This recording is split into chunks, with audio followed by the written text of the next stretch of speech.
Nah, Nabi Adam minta ampun. Selamat nggak dia? Selamat. Persamaan antara Nabi Adam dengan iblis, Azazil waktu itu namanya. Sama-sama pernah di surga. Coba bilang. Sama-sama pernah di surga. Sama-sama pernah ketemu Allah. Sama-sama pernah ketemu Allah. Sama-sama bikin salah. Sama-sama bikin salah. Sama-sama diusir dari surga. Sama-sama diusir dari surga. Apa yang pertama dia sama-sama? Pernah di surga. Sama-sama ketemu Allah. Sama-sama bikin salah. Sama-sama di DO dari surga, di drop out. Ya kan, kalau di drop out dari kampus ya enggak apa-apa lah. Ini drop out dari surga. Nah, itu persamaannya. Tapi endingnya Nabi Adam dengan iblis beda nggak? Beda jauh. Nabi Adam diampuni, ya kan? Sedangkan iblis dilaknat Allah sampai hari kiamat. Permasalahannya, apakah Allah melaknat orang yang minta ampun? Jawabannya tidak. Nah, kesimpulan sederhana supaya para santri, abang, ini kan anti antum akan jadi orang. Amin insyaallah. Akan jadi orang hebat, berkeliling Indonesia dengan izin Allah bawa Quran. Yang harus diingat, yang terbaik yang minta ampun. Coba dulu. Yang terbaik yang minta ampun.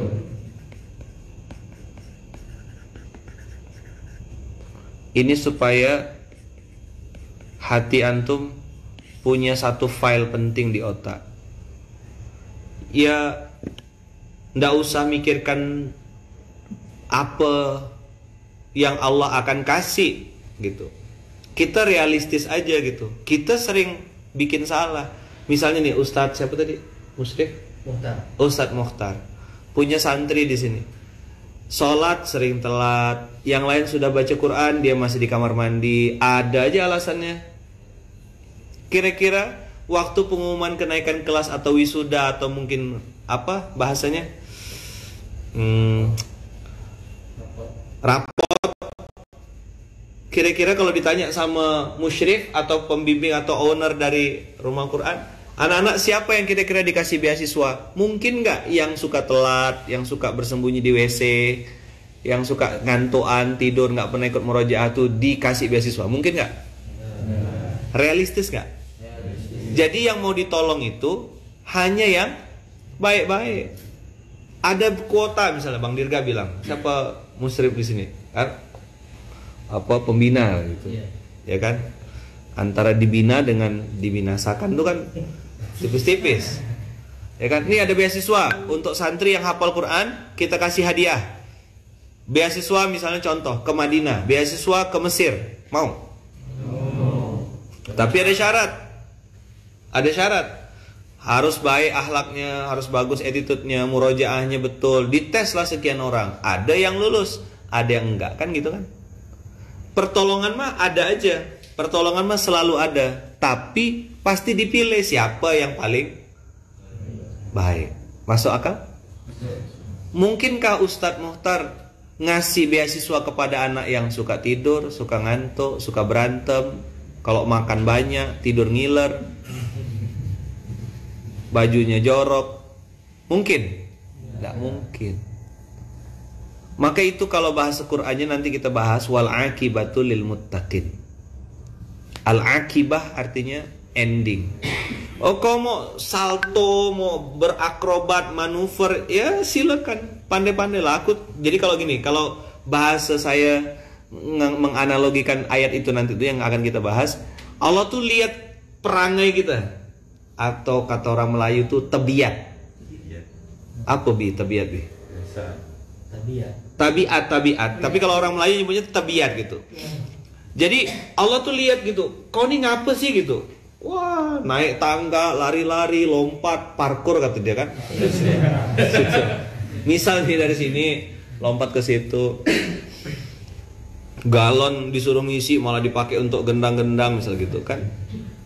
Nah itu guru tuh biasanya diam. Ustadz Mokhtar tuh biasanya diam aja, merhatiin aja dari jauh. Oke, begitu sidang kenaikan kelas, satu-satu ditayangin. Kami dulu di Gontor gitu. Jadi kalau kenaikan kelas, di Gontor tuh ditayangin foto santrinya. Jadi 30 kelas dikali misalnya 40 santri, ya tinggal dihitung berapa kali sidang nunjukin foto. Anak ini gimana?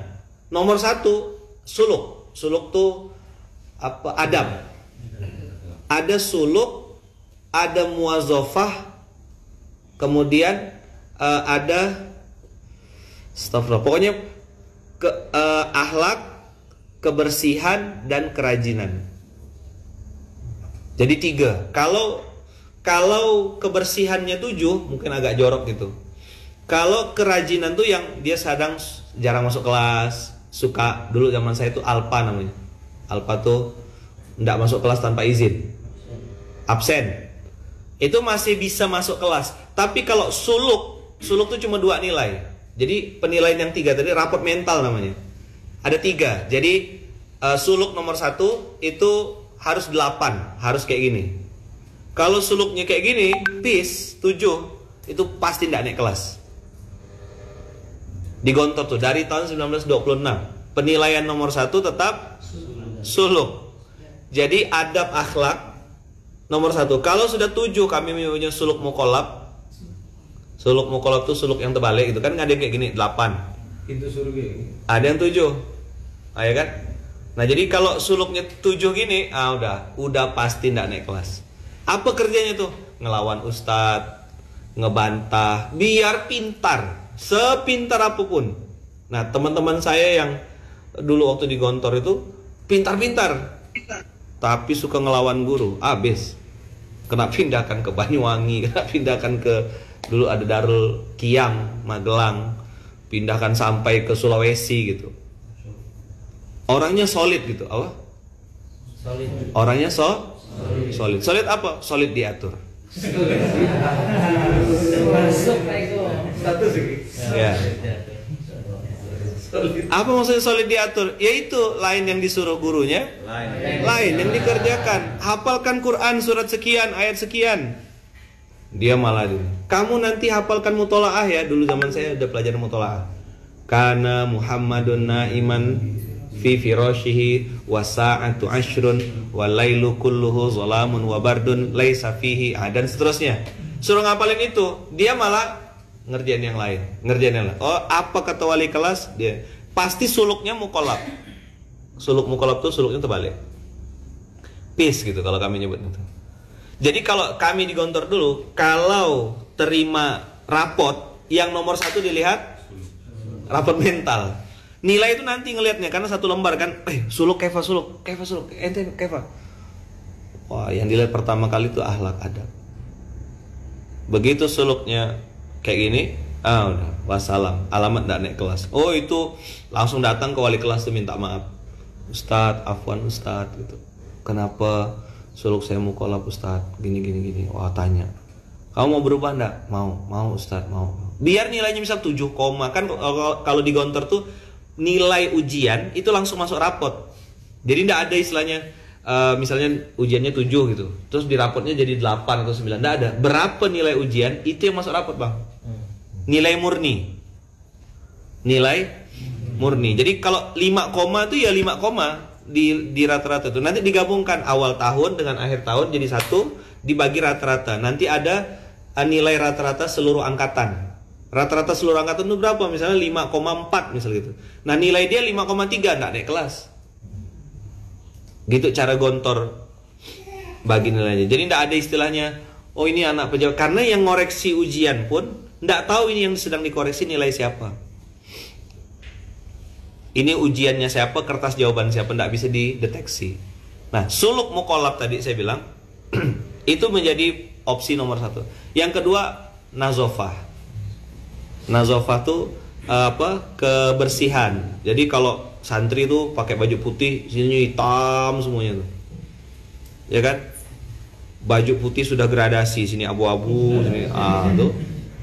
Begitu buka kaos kaki, baunya satu kelas. Itu udah pasti suluknya mukolab, nggak bersih. Santri itu harus bersih. Jadi 1 etika apa? Nomor 1? Etika. Gimana rumusnya? 1 etika. Ini Bang, pilar pendidikan namanya. Jadi nanti harus tempel di sini. Yang kedua, estetika. Estetika tuh apa nak? Estetika itu adalah outlooking, penampilan. Bagaimana cara berpenampilan? Harus bisa. Misalnya Ustadz lagi ngisi sekarang kan, kopiahnya gini.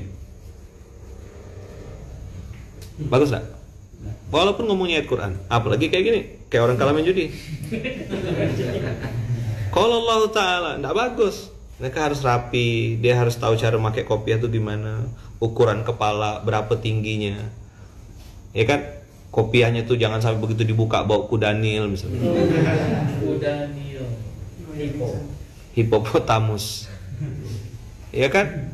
Dicek kopiah itu, cari kopiah ada rezeki beli yang bagus, yang tidak ada bahan kertas di dalamnya, sehingga itu tidak mudah bau. Kenapa kopiah-kopiah santri atau kopiah itu mudah bau? Nah, itu karena di dalamnya ada bahan kertas. Saya tuh sampai segitu-gitunya neliti kopiah itu. Nah, yang kopiah yang saya pakai ini full AC. Jadi kayak main hanggar gitu. Ukurannya nomor berapa, tingginya berapa, bajunya atasnya apa, bawahnya apa. Nah, itu kita belajar mix and match. Estetika. Kenapa? Penampilan itu bukan yang pertama. Coba diulang. Penampilan itu bukan yang utama. Tapi yang dilihat pertama. First impression. Kesan pertama. Kamu dari mana nak? Santri RQM. Begitu dekat, bau kudanil. Quranmu tidak salah, tapi aroma tubuhmu bermasalah. Coba diulang. Ustadz kemana-mana bawa parfum. Ini yang warna merah yang bakarat, yang ini yang LV. Bawa standby, ya kan? Ini yang versi refill. Maksudnya tuh kalau yang botol besarnya kan ada di kamar. Jadi ini bawa untuk nenteng. Kalau ketemu orang, kalau apa harus wangi. Wangi itu sunnah. Minum habatus sauda supaya aroma tubuh, aroma mulut nggak bau. Saya minumnya satu hari itu minimal 5 kapsul. Minum habatus sauda. Kenapa? Kata Rasulullah, habatus sauda itu obat dari segala penyakit. Saya nggak minumnya pakai otak, nggak minumnya pakai logika, minumnya pakai iman aja. Rasulullah yang bilang udah pasti benar, minum. Tapi habatus sauda pastikan habatus sauda yang berkualitas.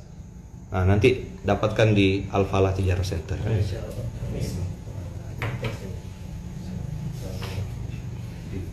Ya, Anda belanja, Anda berapa? Mal usaha, ya namanya juga usaha, gitulah. Apa? Namanya juga usaha. Jadi apa nomor 1? Etika. Suluk. Kalau ini mau kolab, wah ini udah masalah. Mau pintar kayak gimana? Saya punya teman pintar. Kalau ngapal itu sekali dengar gitu aja, udah langsung hafal. Tapi attitude-nya buruk, akhlaknya buruk. Suka bohongin wali kelas, suka bohongin teman, bilang pinjam duit, mau bayar SPP, ternyata nggak bayarin, malah belanja di kantin. Sering ketangkap gitu. Pondok tuh kan kecil ya. Yang Abul Kadzab, kami ngasih julukannya Nabi palsu. Suka bohong kan. Penampilannya inna atau innakal kausar, kelakuannya innalillahi wa inna ilaihi raji'un. Coba diulang, penampilan innakal kausar. Terus kelakuannya innalillahi wa inna ilaihi raji'un. Ini orang kurang ajar. Apa?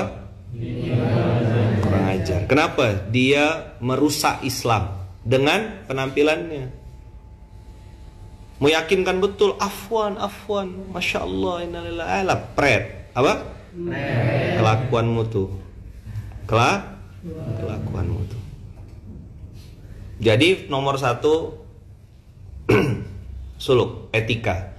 Nomor 2 adalah estetika. Estetika itu nice looking. Apa? Nice looking. Belajar mix and match. Oh, celana bagian bawah warna gelap, atasnya agak terang boleh. Kalau misalnya di atas pakai yang gelap, bawahnya pakai warna terang, misalnya gitu. Nah, itu cara mix and match pakaian. Baju juga sama, ukur betul-betul. Ini XL, L, M.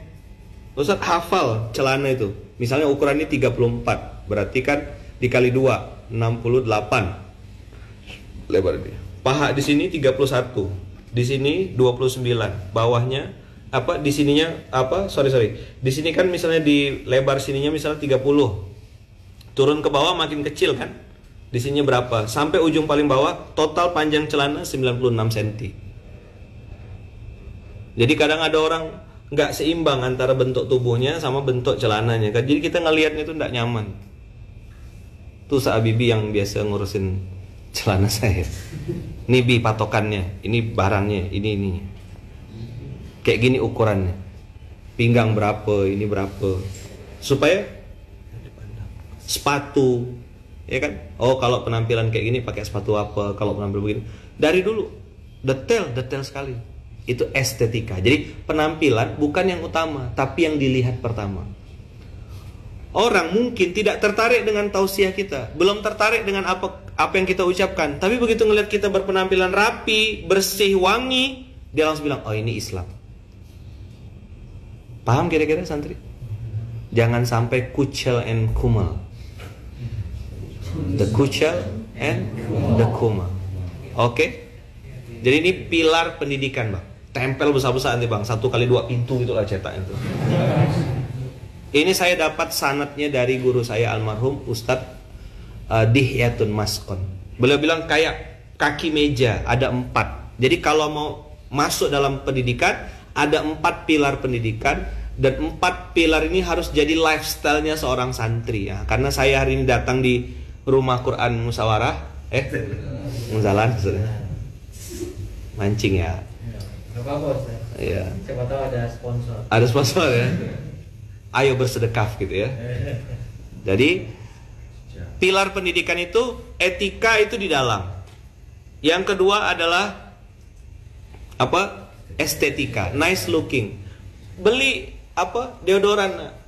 Saya udah instruksikan semuanya. Jangan sampai orang-orang Munzalan atau Paskas dan lain-lain, atau lagi sampai di level komandan tuh bawa bengam. Do you understand what is the meaning of bau bengam? Bau naga. Apep. Kudanil gitulah. Kita baunya gitu aja. Kita sepakati pagi hari ini bau kudanil. Apek, asem, bulu ketiak sampai keluar kaos gitu. Samson betul. Itu bulu ketiak apa? Cukur sayang. Saya tuh belum sampai ya rasanya, tapi pengen betul saya tuh periksa satu-satu. Ini orang bawa bengam benar sih, begitu suruh angkat kan nampak tuh bulu ketiak itu. Jorok, kotor. Itu tempat nempelnya kuman, tempat nempelnya bakteri. Saya bawa gunting nih. Kemana-mana di tas saya ini ada gunting. Gunting untuk apa Ustaz nih? Gunting yang halus kecil kayak gini. Yang ujungnya tumpul. Untuk apa? Bulu hidung. Ustaz bawa kemana-mana. Paham? Ngomongin Islam, Islam adalah bulu hidung offside. Ya kan? Ada akar bambu di sini, nggak bisa.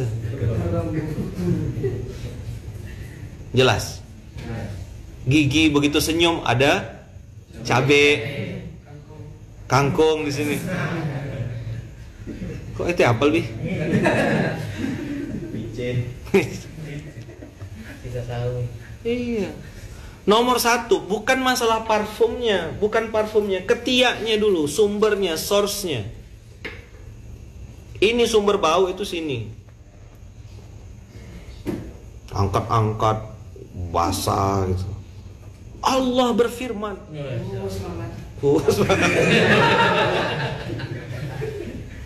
Bau pede ya gitu. Ustaz, peluk Ustaz. Masya Allah, bau naga. Ampun. Paham? Apa nomor 1? Etika. Nomor 2? Estetika. 1, akhlak, sopan, ramah, helpful, ya kan? Senang membantu. Nah, ini pilar yang ketiga menentukan Apa pilar yang ketiga? Pilar seorang santri itu apa yang ketiga? Sosial kemasyarakatan. Kemasyarakatan. Apa itu sosial kemasyarakatan? Kalau disederhanakan, peduli sesama. Seorang santri itu gagal etikanya, gagal estetikanya kalau dia egois. Kami dulu di pondok itu galak zaman-zaman saya itu. Kalau ada orang punya makanan, makan sendirian, dia keluar dari kamar, lemarinya sudah terbalik, kayak gempa bumi gitu. Dan sudah pasti kondisinya pecah. Ada tuh yang suka makan di dalam lemari. Pas lain lagi masuk, dia makan di dalam lemari. Oh, selesai tuh. Terbalik lemarinya, kata orang Melayu itu. Paham? Lemarinya tsunami, kena gempa bumi, pecah bertaburan.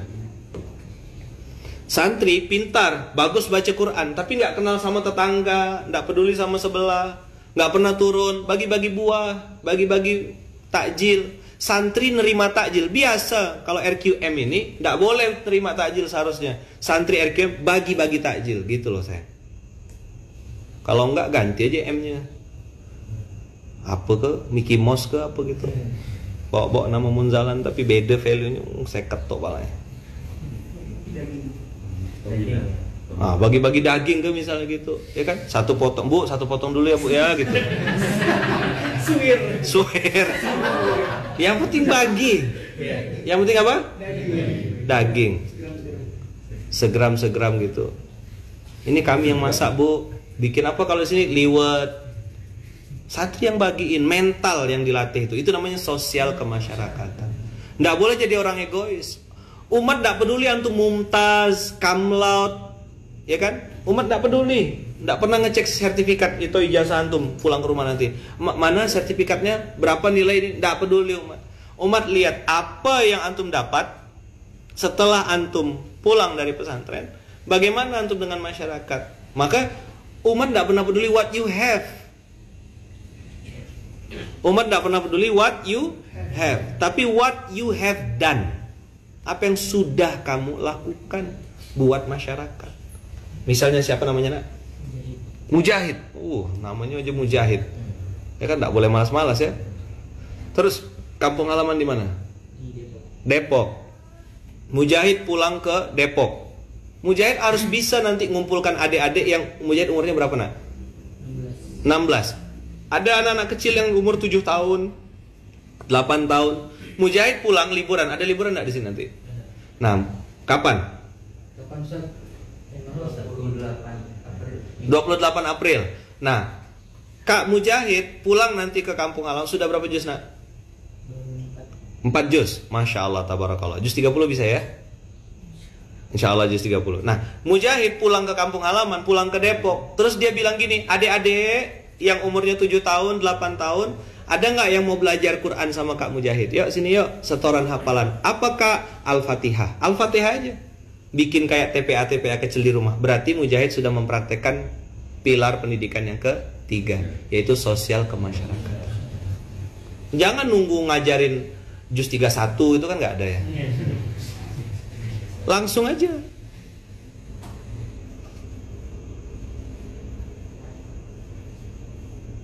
Jelas? Jadi nanti pulang Mujahid ngajarin TPA, ngajarin alif bata, ngajarin sholawat. Allahumma sholli. Hafal nggak? Ala sayyidina. Terus Muhammadin tibbil qulubi wa dawadiha. Lanjut.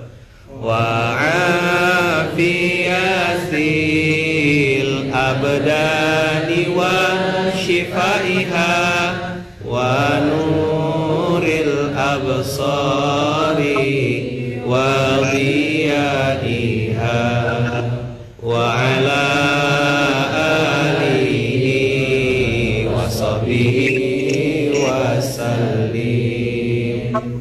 Kumpulin adik-adik. Siapa yang sudah hafal? Kak Mujahid kasih hadiah bala-bala. Oh, bala-bala tuh mahal. Ada orang 11 hari tidak makan bala-bala. Pusing pala Batman. Sampai botak dia.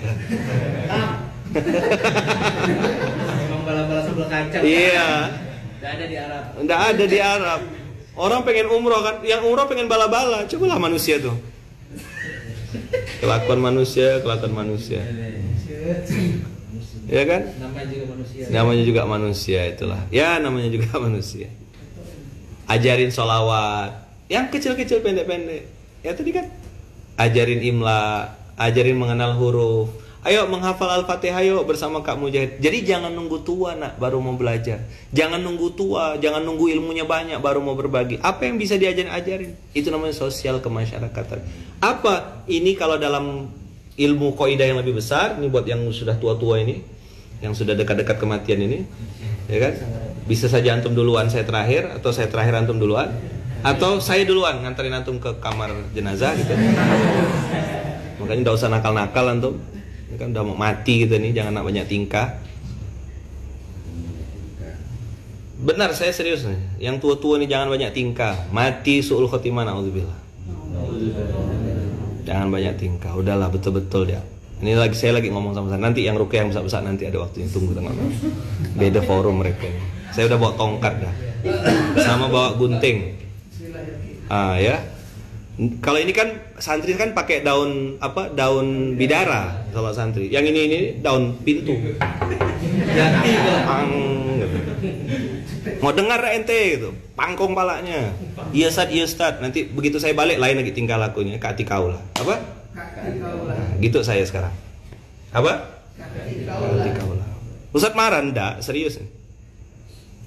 Enggak ada lagi waktu-waktu buang-buang waktu untuk yang main-main. Kau mau dengar, ayo, aku bimbing, aku arahkan. Kau tak mau dengar lain yang kusuruh lain kau kerjakan, ku tinggalkan. Aku ngurus yang mau diurus ya. Jelas? Nah, itu untuk yang besar-besar nanti agak beda volumenya nanti. Habis ini mereka.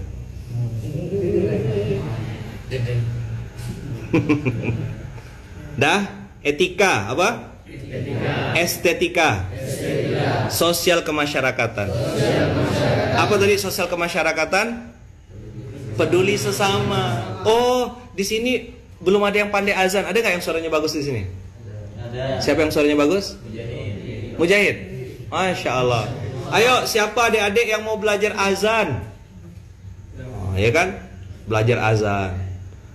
Azan subuh itu azan subuh itu dek ada as-sholatu khairum minan naumnya. Oh, diajarin anak-anak. Ngajarin azan. Kak Mujahid berapa lama liburan? Cuma 2 minggu. Tapi berkesan. Kenapa? Ada ngajarin Al-Fatihah, ada ngajarin sholawat, ada ngajarin azan. Ilmu-ilmu yang mungkin basic bagi Mujahid. Tapi bagi anak-anak di kampung, spesial. Oh ternyata anak pondok tuh gitu ya gitu. Biasanya anak pondok kalau pulang, tidur, balas dendam, main game. Malah lebih parah daripada tingkah laku anak luar. Bawa motor, ngebut-ngebut, nggak pakai helm, lampu sen ke kiri, belok ke kanan. Kelakuan anak pondok. Kau usah tahu, saya anak pondok. Begitu pulang pelampiasan, main futsal aja, main handphone aja. Orang tuanya bilang, anak aku di pondok kok nggak tambah baik. Paham? Jadi pulang ke rumah harus bermanfaat, harus peduli. Lihat, oh begini, oh nih. Azannya tuh antara azan dengan batuknya lebih banyak batuknya. Allah, batuk. Nanti imam sama juga. Bukan tumak nina. Udah habis napas dah imamnya. Udah sakar tuh mau udah dikit lagi gitu. Antum maju. Punten Pak. Boleh saya jadi imam? Saya di rumah Quran Munzalan. Insyaallah Pak. Belajar. Begitu imam Yasin, wah imam makmumnya langsung bubar. Padahal cuma baca 2 ayat. Wal Qur'anil Hakim. Allahu Akbar. Belajar. Pendek, singkat bacaan imamnya, tapi berkualitas. Kadang-kadang santri juga gitu, mentang-mentang sudah hafal sekian juz, main bantai-bantai aja. Panjang-panjang. Yang di belakang tuh sudah mau sakaratul maut makmumnya. Bergegar kakinya. Pertama kali ke masjid, begitu dengar imam kayak gitu, aku nak mau ke masjid lagi katanya. Salat sendiri aja lah katanya. Paham ya sayang ya? Nomor 1 apa tadi, Nak? Nomor 2, nomor 3, harus bermanfaat. Nah, yang keempat baru pilar santri atau pilar pendidikan yang keempat itu baru ilmu pengetahuan. Maksudnya keilmuan yang antum miliki itu tidak boleh bertentangan dengan apa yang sudah ada jadi wawasan umum. Misalnya hukum gravitasi itu gimana? Dari atas ke bawah. Terus antum bilang, saya ini dari pesantren, gravitasi itu dari atas belok ke kiri gitu. Tidak bisa, pintar. Namanya gravitasi, naik ke atas pasti turun ke bawah. Itu namanya ilmu pengetahuan. Tidak bertentangan dengan ilmu pengetahuan. Mana yang benar? Ilmu pengetahuan sesuai dengan Quran atau Quran yang sesuai dengan ilmu pengetahuan? Hah? Ayo. Mana? Bingung kan? Ilmu pengetahuan itu sesuai dengan Al-Quran atau Quran yang harus sesuai dengan ilmu pengetahuan? Nah, saya sederhanakan pertanyaannya. Mana yang benar? Al-Quran harus mengikuti ilmu pengetahuan atau ilmu pengetahuan yang harus mengikuti Al-Quran? Itu dulu. Sekarang pertanyaannya, fakta-fakta penelitian sekarang ini, ilmu-ilmu pengetahuan itu sesuai nggak dengan apa yang Allah firmankan dalam Quran? Ilmu alam, ya kan, proses penciptaan manusia, sesuai nggak dengan kejadian aslinya? Sesuai. Berarti sumber ilmu pengetahuan di mana? Al-Quran. Gitu cara memahaminya. Paham? Maka jangan cari sumber ilmu pengetahuan yang lain. Bukalah sumber utamanya. Buka bank data utamanya, namanya Al-Quran. Maka kalau tadi, siapa tadi yang mimpin baca Quran? Ustadz Wahyu. Nah, Ustadz Wahyu tadi kan baca doa, ya Allah beri kami ilmu. Coba ulang. Ya Allah beri kami ilmu agar bisa membaca Al-Quran dengan benar. Ya Allah beri kami ilmu. Agar bisa memahami Al-Quran dengan benar. Ini SOP ya. Yang ketiga, ya Allah beri kami ilmu. Agar bisa mengamalkan Al-Quran dengan benar. Kalau antum mau tambah mengajarkan, menghafal, silakan. Itu bid'ah hasanah gitulah. Saya nganggapnya bid'ah hasanah karena saya dengar beberapa tempat tuh ditambah-tambah. CNN cerita nambah-nambah. Saya cuma ngasih 3 ya. Saya cuma ngasih 3. Dia bikin-bikin semua, tambah-tambah tak apa-apa. Ya, saya husnuzon dia pintar gitu ya. Kalau saya cuma nyuruh 3. Kalau saya diajarkan sama guru-guru saya, ya udah ATP, amati, tiru, plek-plek, apa kata guru, sami nawat, kerjakan udah bulat-bulat itu aja. Nah, yang pintar-pintar nih biasanya suka nambah-nambah, kebanyakan topping. Tahu topping? Kalau martabak tuh loh. Nah. Topping kan? Ya kan keju. Enggak pernah makan antum ya? Martabak ada ininya. Yang mau kita makan tuh kan roti itunya, tapi toppingnya tebal sekali jadi mual jadinya. Coklatnya 1 kilo misal gitu. Keju sepeta gitu. Ya kan? Kita bukan mau makan keju. Susu 1 kaleng misal gitu. Ya udah ndak ada rasa sudah, kebanyakan topping. Nah, hari ini orang-orang tuh bukan ndak pintar. Bukan ndak pintar, tapi terlalu pintar. Nah, KTP karena terlalu pintar. Suka nak nambah-nambah, lain yang disuruh yang kerjakan. Saya kalau sekarang nih waktu terbatas, mati udah dekat kan gitu. Malaikat mau tiap hari ngincar. Ketemu orang-orang kayak gini, makasih banyak. Apa? Makasih banyak. Silaturahim tetap jalan. Apa kabar bro? Sehat? Alhamdulillah. Mantap, sip. Tapi untuk diurus, makasih. Makasih banyak, ya. Makasih banyak, Lain yang kusuruh, lain yang kukerjakan. Handphone saya ini kan punya data, informasi macam-macam masuk. Ustaz tahu, tapi pura-pura bodoh ya.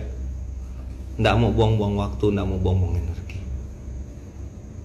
Nah, ilmu pengetahuan itu yang terbaik memang Quran. Kenapa? Dari awal turun sampai hari ini tidak pernah berubah, walaupun satu huruf. Betul nggak?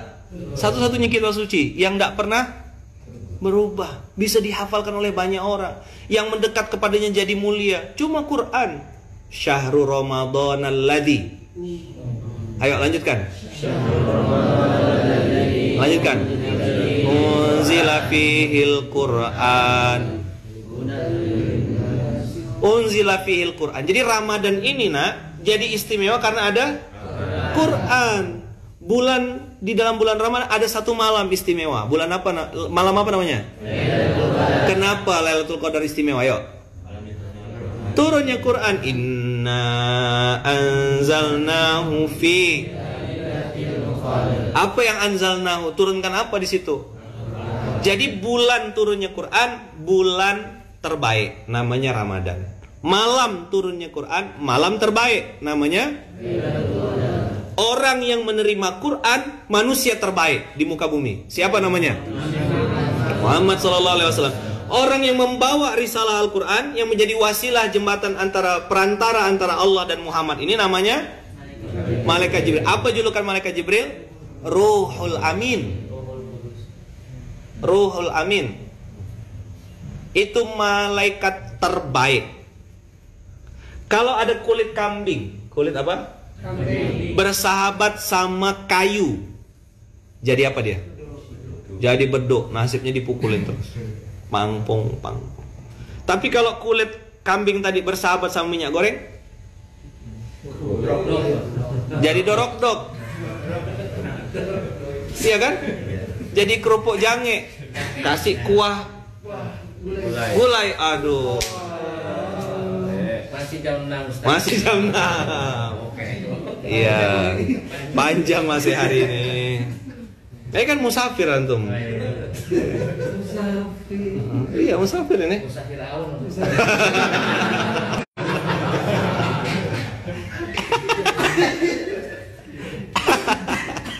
Lah, kulit kambing bersahabat sama kayu jadi beduk. Bersahabat sama minyak goreng jadi dorok-dok. Kalau dia bersahabat sama satu ayat Quran, Allahu la ilaha illa huwal hayyul qayyum. Kaligrafi. Di mana diletakkannya? Di atas, di ruang tamu. Berani simpan di WC? Tidak berani. Berani simpan di lantai? Tuh, manusia kulit kambing bersahabat sama kayu, dibedukin orang, dipukulin orang. Satu ayat Quran langsung jadi kaligrafi. Lah antum sudah 4 juz, 3 juz, 2 juz, 1 juz, harusnya mulia dan dimuliakan. Paham nak? Inilah sumber ilmu pengetahuan. The resource of the knowledge. Apa? Resource itu sumber utama. Al-Quran. Jangan cari-cari yang lain. Harus bahagia nak. Ayaman saya tadi malam diminta untuk ngisi salah satu acara di sebuah hotel yang konon katanya satu malam itu di atas 2 juta satu malam. Masya Allah hotel itu ngelihat fasilitas dan lain-lainnya. Tapi saya memilih hotel di Yasmin, HD namanya, Hotel Dirga. Saya tinggalin itu yang satu malam 3 juta, 4 juta itu. Tidur di situ tadi malam. Kenapa? Saya bilang sama orang yang membersamai saya bilang, saya dengan izin Allah dulu mau minum aja nggak punya uang. Minum air putih. Mau makan tuh jualan Quran. Jual Al-Quran, mushaf Al-Quran itu saya jual, dapat untung 10 ringgit, itu bisa untuk makan 3 hari sampai 1 minggu. Alumni Gontor. Ya kan, S1-nya Islamic Finance, Ekonomi Islam. Ngambil kuliah S2, Master of Human Science. Ya kan, Communication. S2, kampusnya internasional. Saya satu-satunya orang Indonesia yang ada di kelas saya itu. Ya, teman-teman saya dari Turki, dari Uzbekistan, dari Saudi, ada yang dari Pakistan. Udah keren, tapi minum air putihnya nggak punya uang. Apa masalahnya? Jauh dari Quran. Begitu tadi malam saya masuk ke hotel itu, yang saya bilang tadi, satu malamnya 3 juta lebih itu, fasilitasnya luar biasa. Saya bilang, ya Allah, saya bisa sampai ke hotel ini, diundang di acara sebesar ini, itu karena Al-Quran. Makanya ada doa, Allahumma arhamna bil Quran waj'alhu lana imaman wa nuran wa hudan wa rahmah. Allahumma dzakkirna minhu ma nasina wa 'allimna minhu ma jahilna warzuqna tilawatahu ana al-laili wa atrafan nahar waj'alhu lana hujjatan ya rabbal alamin.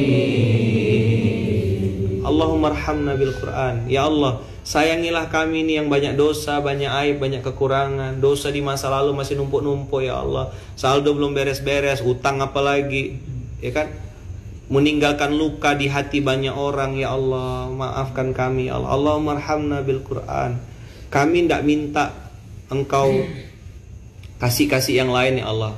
Kalimat Allahumma arhamna bil Quran itu saya jadikan rayuan untuk saya merengek-rengek lagi ke hadapan Allah. Ya Allah, 5 tahun saya ninggalin Quran selama di Malaysia. Bodoh betul saya, ya Allah. Marah saya sama diri saya sendiri. Kesal betul waktu itu. Ngapalah aku nih pakai cara-cara lain? Ngapalah baca-baca yang lain? Bukan berarti buku-buku yang tidak boleh dibaca. Kenapa aku jadikan itu yang lain sebagai sumber pengetahuan? Harusnya sumber pengetahuan utamanya adalah Quran.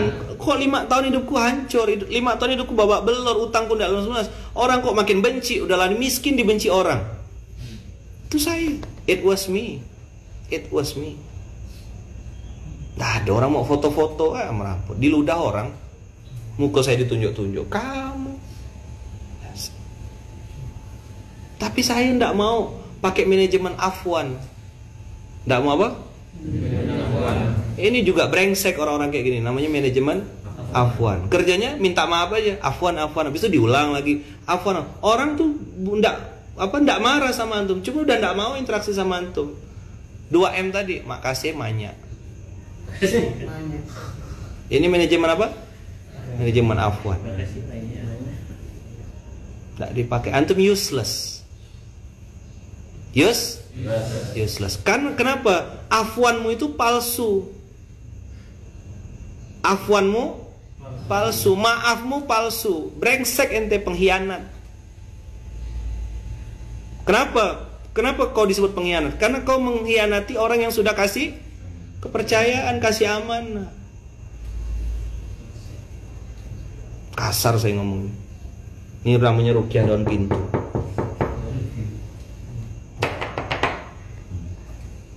Pas backgroundnya daun pintu. Biasa kan pintu Ka'bah, ini pintu jati kan. Pas, memang tidak ada yang kebetulan. Macam-macam kita lepas pintunya, pangkongan ke mukanya. Jadi, waktu saya ngerasa saya di posisi bawah, ada orang yang mengut saya dari sampah. Siapa? Iya, Bang Nur Hasan. Saya jualan kopi di pinggir jalan. Saya jualan bubur. Alhamdulillah, kopinya husnul khotimah, tutupnya. Buburnya juga husnul khotimah, tutupnya. Jualan bakso juga husnul khotimah, tutupnya. Pecel lele juga sama, husnul khotimah semuanya. Kenapa saya bilang husnul khotimah? Karena kalau warung kopi itu masih buka, saya sampai sekarang tidak mungkin kenal lebih dekat sama Quran.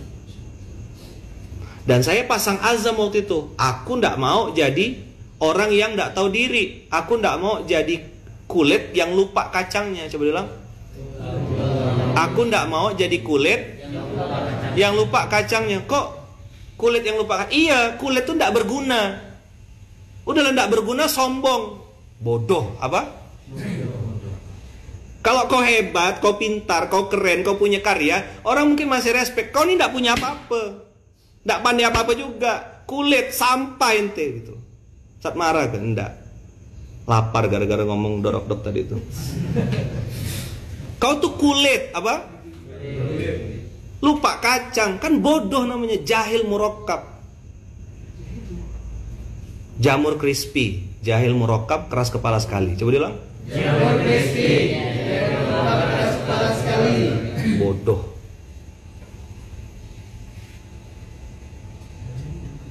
Kacang, lupa kulit, mending masih bisa jadi sambal pecel, masih bisa jadi gado-gado. Wajar kalau kacang lupa kulit.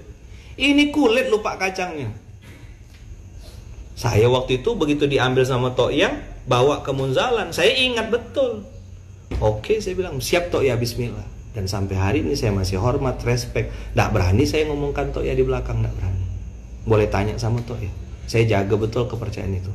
Karena beliau yang ngasih saya amanah pindah dari Sungai Raya Dalam Gang Raya 5 masuk ke Masjid Kapal Munzalan. Wasilah saya tanda kutip dicemplungkan di Masjid Kapal itu, saya belajar lagi untuk mendalami Al-Quran, mentadaburi lagi, betulkan lagi, membangun interaksi. Sampai akhirnya saya ngontrak di samping masjid. Di situ titik awal. Pelan-pelan saya bangun rasa lagi sama Quran.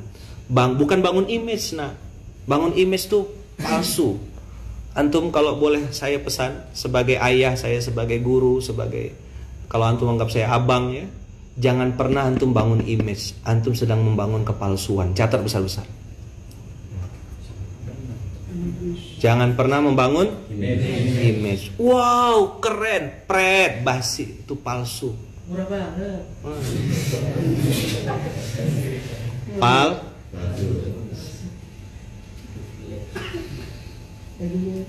Jangan bangun image. Yang dibangun tuh rasa. Apa? Kenapa? Rasa tuh tidak pernah bohong. Kalau perasaan sering bohong. Apa? Rasa itu pernah bohong. Perasaan yang sering bohong. Baca postingan, terus bikin asumsi sendiri. Kayaknya beliau nih begini-begini. Ente nyimpul-nyimpulkan seorang, bikin pendapat-pendapat seorang, sakit-sakit hati seorang, kan bodoh namanya. Itu perasaan. Kalau antum dekat sama Quran, tidak mungkin antum ketipu. Karena ini adalah resource, sumber utama pengetahuan. Buka Qurannya apa? Oh 947, oh 13 ayat 11, oh 298. Tidak mungkin melenceng, jangankan berubah. Satu huruf dia tidak pernah bergeser. Maka anak-anak Ayaman nih yang hari ini sedang ngapalkan Quran di rumah Quran Munzalan, nah, sudah tepat sayang. Antum pegang sumber ilmu. Ayaman saya dengan izin Allah bisa ada di titik ini hari ini bukan karena pintar, bukan karena hebat. No, exactly no. Big no. Saya karena balik ke Quran dan jaga amanah Quran itu. Maka 3 tadi yang saya wajibkan, antum doakan.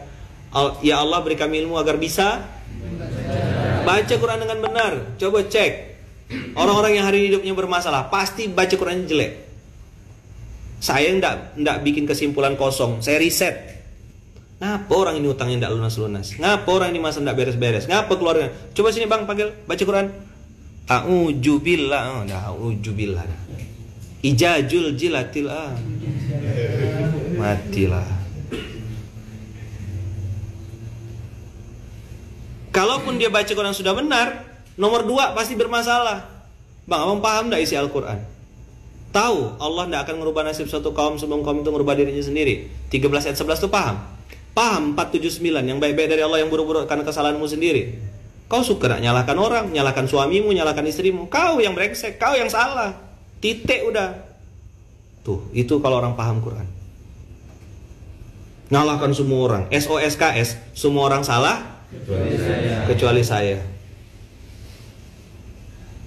Saya hari ini ngomong hitam putih nih, baju saya hitam, dalaman saya putih. Pukul-pukul, plasa-plasa. Daun pintu kan? Ruqyah daun pintu.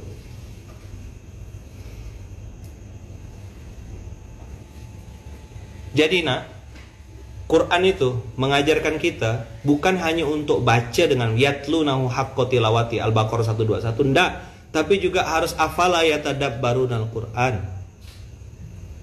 Disuruh merenungi, mentadaburi, memahami. Nah, SMK ini saya kemas untuk ngajak kita sama-sama memahami Quran. Mungkin cuma satu ayat, tapi dibahas dalam gitu, lama, panjang.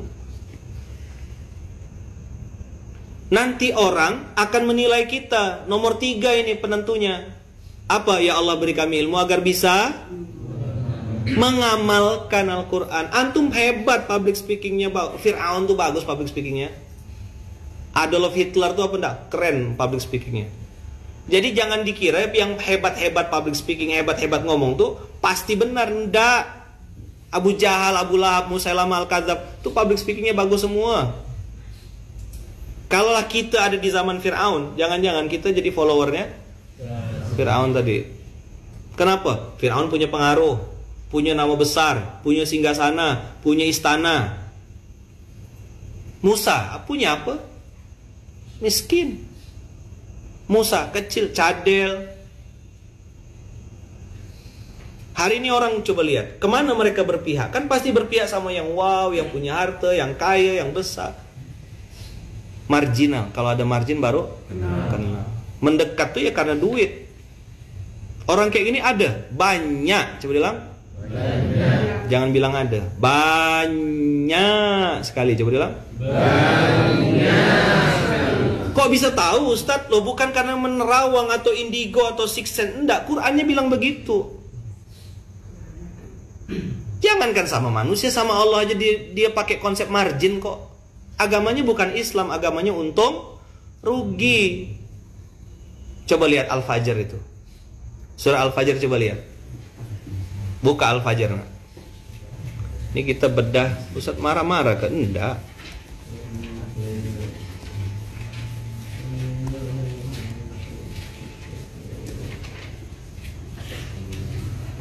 Surat 89 ayat 15, coba lihat. Ini dalil manusia itu agamanya untung rugi. Fa'ammal insanu idza mabtalahu rabbuhu fa'akramahu wa na'amah fayaqulu rabbi akraman. Coba ulang. Fa'ammal insanu idza mabtalahu rabbuhu fa'akramahu wa na'amah fayaqulu rabbi akraman. Maka manusia itu kata Allah, kalau Allah uji dia, ibtalah, udah dibilang sama Allah, bukan Allah kasih, no. Allah enggak kasih ente boy. Apa salah satu ujiannya buat kita nih yang hari ini? Allah tutup aib kita. Itu ujian. Orang masih mau dengar kita ngomong sama kayak saya nih. Sama kayak saya. Antum kenapa mau dengerin saya? Kenapa mau cium tangan saya? Allah tutup aib saya. Seandainya Allah bongkar, tidak mungkin antum mau duduk dengarkan. Maka saya tahu diri gitu. Tidak lagi mau di kerumunan yang besar-besar. Biar bicara sama satu orang, dua orang. Kalaupun tidak ada, saya bilang biar saya di kamar ya, ngobrol berdua di sini. Saya tidak akan tinggalkan SMK ini. Semoga saya sehat kan gitu. Selama saya masih hidup, selama saya sehat, ada kesempatan, ada sinyal, ada apa, saya akan tetap ngajar, apapun alasannya. Kenapa? Bukan antum yang perlu SMK, saya yang perlu SMK ini. Karena saya harus buka Quran. Oh, juz berapa hari ini? Apa ayat dari Allah hari ini? Surat berapa yang lewat? Ayat berapa yang lewat? Itu teguran buat saya. Lukman, kau balik enggak? Tadi kan ada satu ayat yang saya notes banget itu. Nanti kita akan bahas. Wal aqibatul lil muttaqin. Wa qala Musa liqaumihi ista'inu billah wasbiru innal arda lillahi yurithuha may yasha'u min ibadihi wal aqibatu lil muttaqin. Nanti ayat close ini kita akan bahas ini. Jadi, fa amal insanu idza mabtalahu rabbu fa akramahu wa na'amah fayaqulu rabbi akraman. Kalau diuji dengan nikmat, saldo mulai datang, nama sudah mulai tenar, naik lagi, terkenal lagi, dia bilang, "Oh, Ustaz, alhamdulillah Ustaz. Alhamdulillah Kiai. Alhamdulillah guru, ini omset udah mulai bagus. Allah sayang sama saya. Apa dia bilang? Rabbi akraman, Tuhanku memuliakanku. Berhasil bisnis saya ini. Tapi coba lanjutkan. Wa amma idza mabtalahu faqadara alaihi rizqahu fayaqulu rabbi ahanan. Tapi kalau Allah batasi rezekinya, apa dia bilang? Tuhanku. Jadi ada dia bilang Tuhanku memuliakanku, ada waktu dia bilang Tuhanku menghinakanku. Berarti dia apa? Menilai Allah sebagai makelar. Kalau lagi bagus Allah nih, Tuhan kau. Tapi kalau kok seret ya, salah Allah nih. Inilah yang saya bilang agama untung rugi. Lo pakai kopiah juga, pakai gamis juga, yang ngomong gini nih ya sholat juga gitu loh. Saat marah udah mau ngasih tahu, ndak aneh. Kalau antum buka Quran, ilmu pengetahuan tadi saya bilang source of knowledge, resource of knowledge. Kalau antum buka Quran, antum nggak akan kaget, nggak akan tertipu juga sama dunia ini. Udah tahu cara mainnya mereka tuh. Ini nanti belok, pura-pura baik, masuk barisan gini-gini, nanti peng nipu di tengah-tengah. Makan nasi di Samarinda basi dah. Aku bukan tak tahu, aku pura-pura tak tahu ya. Tapi sudah aku kasih tanda, ini enggak, ini blacklist, ini blacklist, ini blacklist. Tapi silaturahim jalan terus. Paham? Dari mana source of knowledge itu? Dari mana? Kalla balla tukrimunal yatim wala tahadduna ala ta'amil miskin. Oh, rupanya ndak memuliakan anak yatim. Oh, rupanya ndak ngasih makan orang. Dia yang malah makan. Wa ta'kuluna turatha aklan lamma wa tuhibbunal mala hubban jamma. Nggak peduli, mohon maaf, nggak peduli mau jadi pelacur, jadi penjilat, jadi pembohong, memakap laporan, bohong, ambil duit sini, pakai sini, tutupkan sini, ambil sini, nggak peduli. Wa ta'kuluna turatha aklan lamma wa tuhibbunal mala hubban jamma. Jangan cuma dihafal, nak. Juz 30 udah lewat, Ustaz. Juz 30, ini ada ayat penting di Al-Fajr. Kenapa antum diam semua? Tuh ngapa yang di Instagram bilang ketampar-tampar? Saya tidak marah, kasih tahu Quran. Kelakuan-kelakuan orang-orang hari ini, kelakuan-kelakuan orang yang katanya aktif dalam kebaikan amal soleh. Coba tengok sama ndak, sinkron ndak. Makanya 3 itu nak, 3 itu saya baca Quran dengan benar, paham Quran dengan benar, amalkan Quran dengan benar. Kok ente ndak sama apa yang ente omongkan di panggung dengan apa yang sehari-hari ente? Kok brengsek berarti, kok mengkhianati Quran, pengkhianat, setan ente. Gitu kalau saya mau ngomong.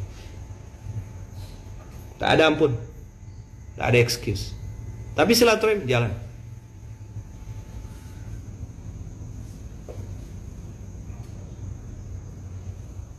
Qurannya tidak sinkron, bohong ente.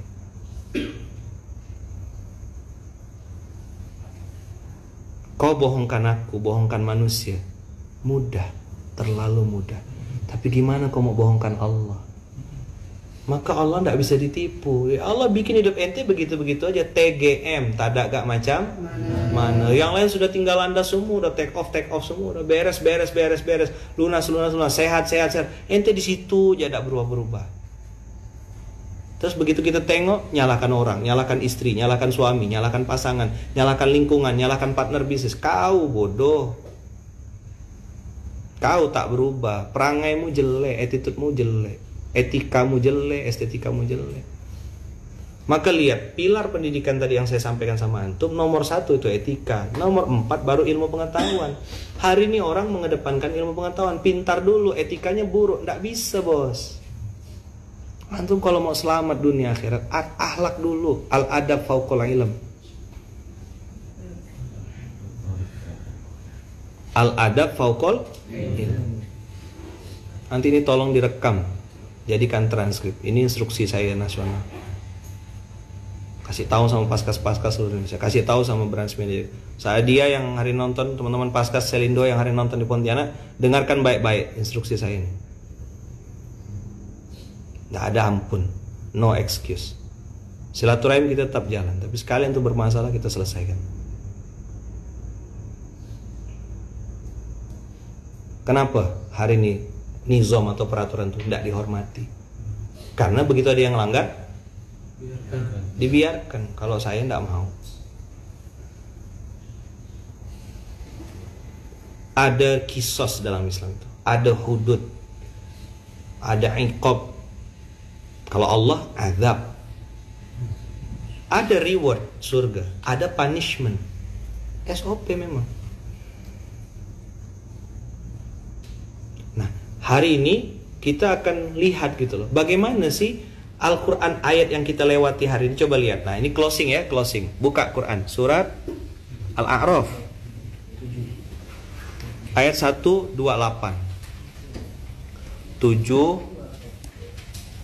128. Qala Musa, ayo. Qala Musa liqaumihi ista'inu billahi wasbiru.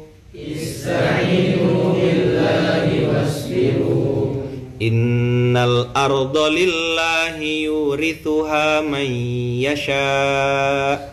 Innal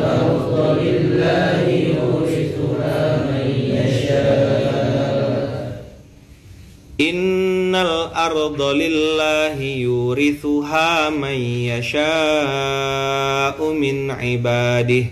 Innal arda lillahi yurithuha man yasha'u min ibadihi.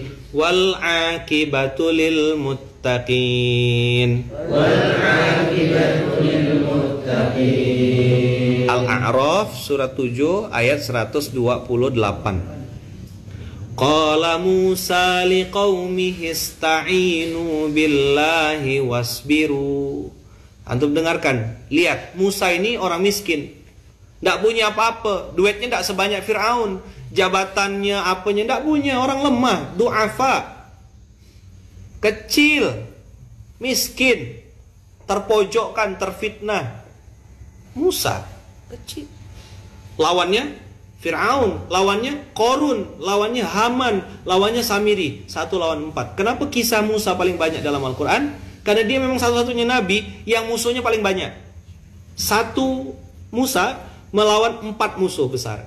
Ada Fir'aun, ada Korun, orang kaya, ada Haman, ini arsitek, teknokrat gitu, kontraktor gitu lah mungkin kalau sekarang. Tangan kanannya Fir'aun.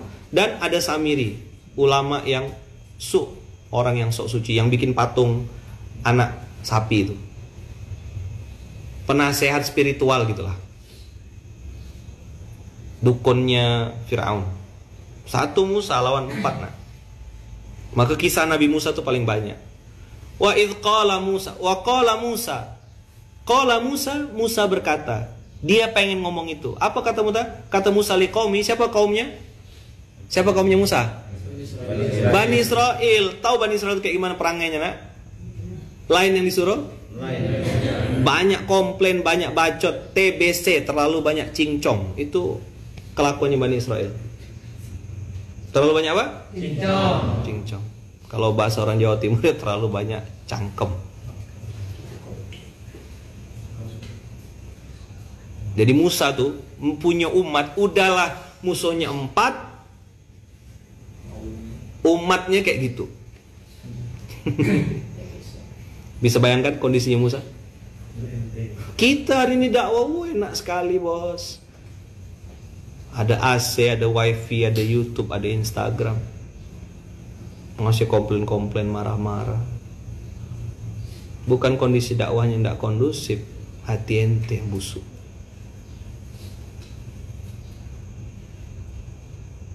Wa idh qala Musa liqaumihi ista'inu billah. Ista'inu billah. Nengok Fir'aun besar singgasananya, nengok Korun itu punya istana besar, perangkatnya emas semua, outfitnya tuh wow gitu. Apa kata Musa kepada kaumnya? Ista'inu billah. Nggak ada harapan kita nih, boy. Nggak ada harapan kita nih, teman-teman. Nggak ada harapan kita nih Bani Israel, kecuali tak tolong sama Allah. Wasbiru, sabar, tahan. Innal ardolillah. Ini saya tuh kadang-kadang suka ngebayangkan gitu, seolah-olah ngayal gitu. Musa berdiri di depan kaumnya yang sedikit itu dan lemah itu, dia bisa bilang itu, Ista'inu billah wasbiru. Padahal Musa sendiri pun ngeper juga gitu. Apa ngeper tuh ya? Down juga gitu loh sebenarnya. Insecure juga. Cuman mengalahkan Fir'aun ini. Tak bala tentaranya selengkap-lengkap itu.